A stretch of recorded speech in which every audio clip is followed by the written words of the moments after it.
Palavra da Verdade, devocional de 12 de setembro. Uma arma contra a ansiedade.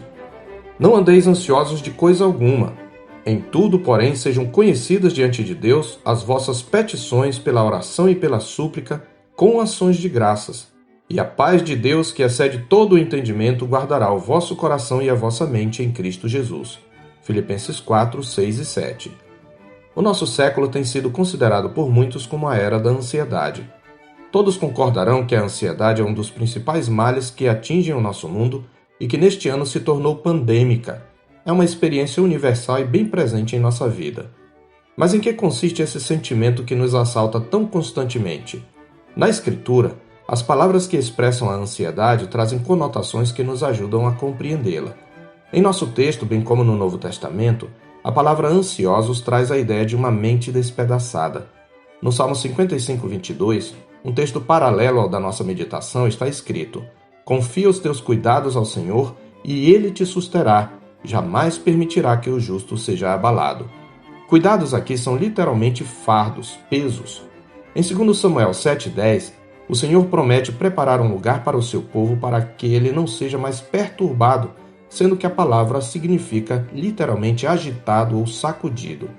Dessa forma, podemos dizer que a ansiedade é uma perturbação que despedaça a mente, dividindo o foco do pensamento em muitas apreensões que agitam o coração e se constituem um fardo para aquele a quem acomete. Esse sentimento de apreensão, angústia e medo pode ser provocado por um perigo identificável ou pode ser produto de um perigo imaginário, quando a pessoa pressente que alguma coisa lhe acontecerá, embora nem sempre saiba o que é nem porquê. Na Enciclopédia Histórico-Teológica da Igreja Cristã, no verbete correspondente, é observado que a ansiedade prevê para o futuro perigos inexistentes e, de modo impotente, fixa a ideia em como reduzi-los. E no Novo Dicionário Internacional de Teologia do Novo Testamento, o autor observa que o homem oprimido por fardos que são colocados sobre ele se imagina entregue a uma sina diante da qual fica desamparado. Através de seus cuidados ou preocupações, o homem procura se proteger da melhor forma possível daquilo com que se confronta.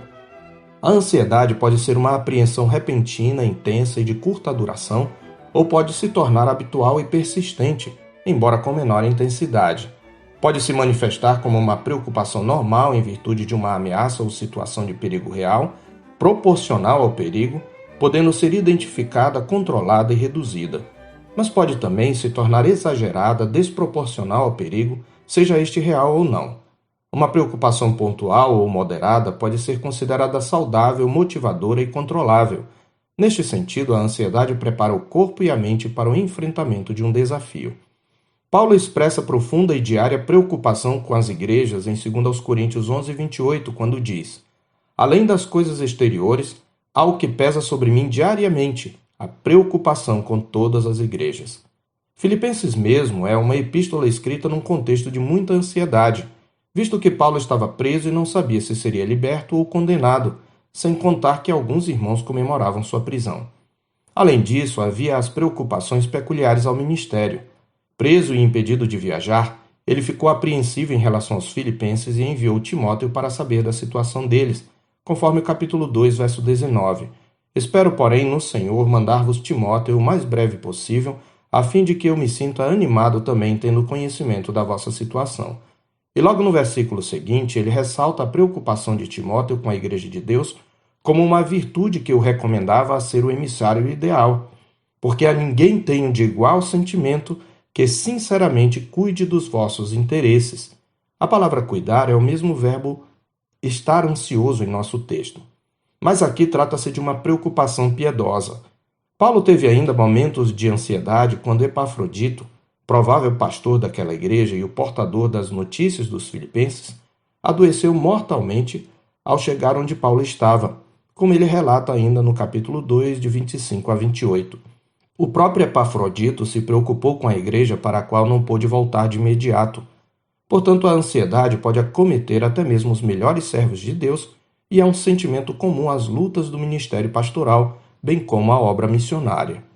Por vezes, no entanto, a ansiedade é de tal intensidade que se torna doentia, prejudicial, paralisante e incontrolável.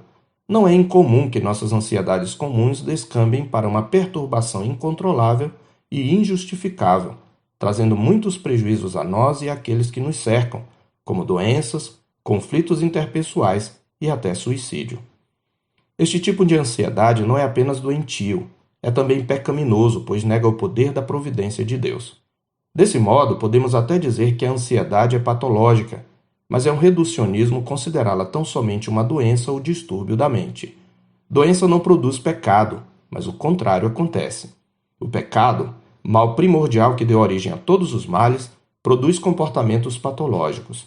E ainda que reconheçamos a importância e o caráter legítimo do tratamento medicamentoso nos casos em que a ansiedade atingiu patamares patológicos, devemos igualmente reconhecer que o remédio não extirpará as raízes profundas que produzem a ansiedade, a saber, uma obsessão por um controle da vida que só pertence a Deus e uma profunda falta de confiança no Criador que cuida até dos seres mais insignificantes, quanto mais daqueles a quem agradou dar seu reino.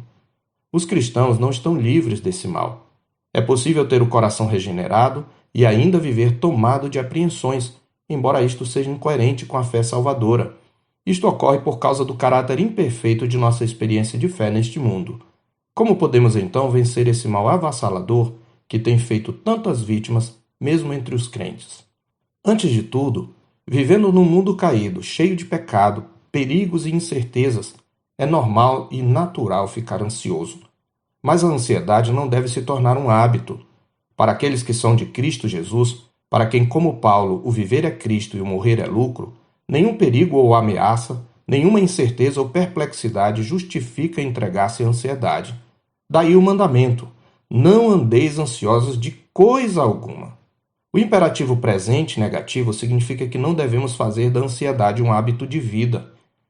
A ordem pede o fim de uma ação em andamento, ou seja, devemos quebrar o fluxo da ansiedade, impedindo que ela se torne crônica e incontrolável. De coisa alguma, diz Paulo. Portanto, nada justifica um comportamento ansioso, nem mesmo as coisas mais básicas da vida, como já nos ensinara Jesus em Mateus 6, de 25 a 34. Mas como é possível nos libertar desse mal que tantas vezes nos aprisiona? Paulo apresenta um meio de graça como recurso contra a ansiedade, a oração. Em tudo, porém, sejam conhecidas diante de Deus as vossas petições pela oração e pela súplica com ações de graças. A vida de oração é um poderoso recurso da parte de Deus, uma poderosa arma contra a ansiedade por diversas razões. Primeiro, porque a oração é uma expressão de dependência de Deus. Visto que a ansiedade é fruto de um desejo pecaminoso de controle absoluto de nossa vida e destino, a oração tende a nos mover na direção oposta, pois na oração somos conduzidos a entregar o controle nas mãos de Deus. É claro que nosso coração enganoso e pecador pode se utilizar da oração como meio de manipulação, mas se seguirmos o exemplo de nosso Senhor, após derramar nosso coração em petições diante do nosso Pai, diremos como ele: contudo, não seja o que eu quero, e sim o que tu queres. Marcos 14, 36. Ele mesmo nos ensina a pedir na oração dominical: faça-se a tua vontade, assim na terra como no céu. Mateus 6, 10b.